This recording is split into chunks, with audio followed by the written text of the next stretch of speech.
is your workout demo for Thursday.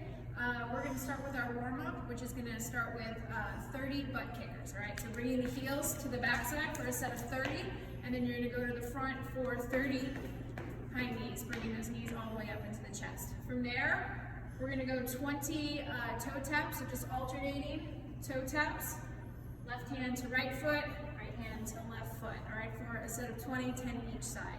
From there, you're going to go to 10 squat thrusts. So we're kicking out into the plank position, jumping those feet back underneath the hips, and then standing all the way up. And then from there, we'll go to our dive bomb or push-up. So we're kind of swooping through, get a nice stretch of that low back and the shoulders, and then back up into a down dog position. All right. From there, you can grab either a lightweight dumbbell or kettlebell. And then in a kneeling position, we're just going to do 10 shoulder press. All right, so 10 on the right side and then 10 on the left side. All right, and then we'll finish out the warm up with 4 Spider-Man stretch. So we're coming all the way down, and then you're going to lean back into a half front split, stretching out those hamstrings. All right, so you'll do 2 on the right, 2 on the left. All right, so again, Spider-Man, holding for about a second or two, and then coming back into a half front split.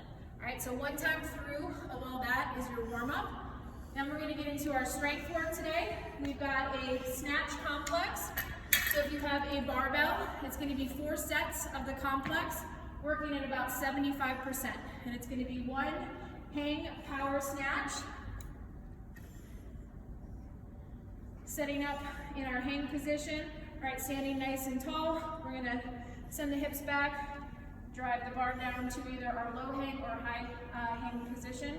And then from here, it's gonna be 1 hang, power snatch, and then right into 3 overhead squats.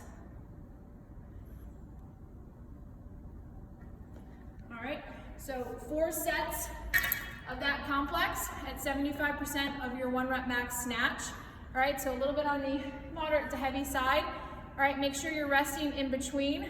When we hit our overhead position, just make sure that feet are under the shoulders, putting some pressure on the bar. All right, chest is up. We unhinge the hips, balancing that bar over hips and heels, and then standing all the way back up, keeping the core nice and engaged, right? If you don't have a barbell, then we can do this with either a dumbbell or a kettlebell, and you're going to do 4 sets of 3 of the complex on each side. All right, so 1 complex again is 1 hang power snatch right into 3 overhead squats with your dumbbell. All right, you'll do 3 of those on the right, 3 on the left, rest, and then hit that for 3 more sets. All right. When we're doing the overhead squat, this is a lot of stability and balance, right? So dumbbells overhead, we want to keep it in nice and close, elbows locked out, and then you can use your other arm as a counterbalance, sending those hips back and down. Sometimes it helps to keep an eye on that dumbbell as you're coming back up, making sure we're coming all the way down. All right, find a load that's going to challenge you, but that's doable for the movement, okay?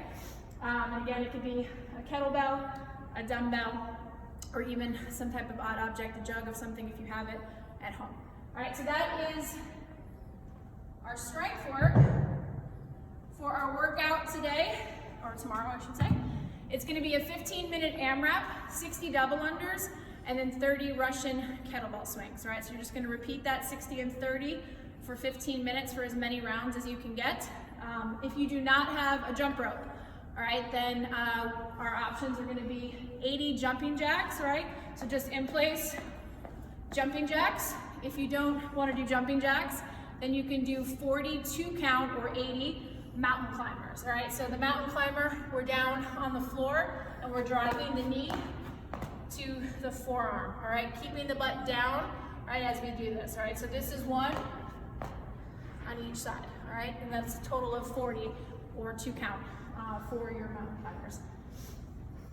If you have a jump rope, but we don't have double unders, then you can also do 100 singles as another option as well. So 100 singles in lieu of 60 double unders, no rope, then it's gonna be 80 jumping jacks or 42 count mountain climbers, all right? Then we're gonna go into our Russian kettlebell swing. All right, so the Russian kettlebell swing, we're just swinging to just above eyesight. All right, so a little bit more core intensive. As we do this swing, we're just getting a slight bend of the knees, big drive of the hips, straightening the knees, all right, and bringing the kettlebell to just above eyesight, all right? So we're not going all the way into a full American swing. Make sure that when we do this, the core is nice and locked down. We're squeezing the butt at the top and not leaning back or hyperextending the back, all right? If you don't have a kettlebell, then we can grab a dumbbell and do the same movement from here, driving the dumbbell up to just above eyesight. You can also do this with an odd object. If you've got a sandbag or a backpack filled with weights, we can grab onto that and then bring it to the overhead position. All right, with enough load, it'll get pretty dicey after 30 reps of that for over 15 minutes, all right? So that's our workout, 15 minutes of that. Once we're done with that, we'll go into our core work, which is gonna be one time through of 100 flutter kicks. So the flutter kick, we're laying on our back, hands underneath the hips, toes pointed, and we're just going to get a nice little flutter kick here. All right, don't bring the legs up too high, we're just going about a foot off the floor. So we're gonna get 100 of these, then you're gonna roll over, and we're gonna do 60 seconds of a bird dog pose, all right? So left arm out, right arm leg back, or opposite arm and leg. We're gonna hold this for a nice static hold for 60 seconds, all right? Try to find a good balance point and think about keeping the back kind of nice and flat, so we're engaging the core and a nice neutral spine. All right, once we're done with that 60-second hold, you're gonna go back to 100 flutter kicks, and then you're gonna switch sides and do a 60-second bird dog pose with the opposite arm and opposite leg. All right, and that will be your core work for tomorrow. All right, so that is our workout. If you have any questions, be sure to post them onto our page or shoot me and Allie a note. And we hope you guys enjoy the workout. Make sure you post them into SugarWOD, and we'll see you guys later. Thanks.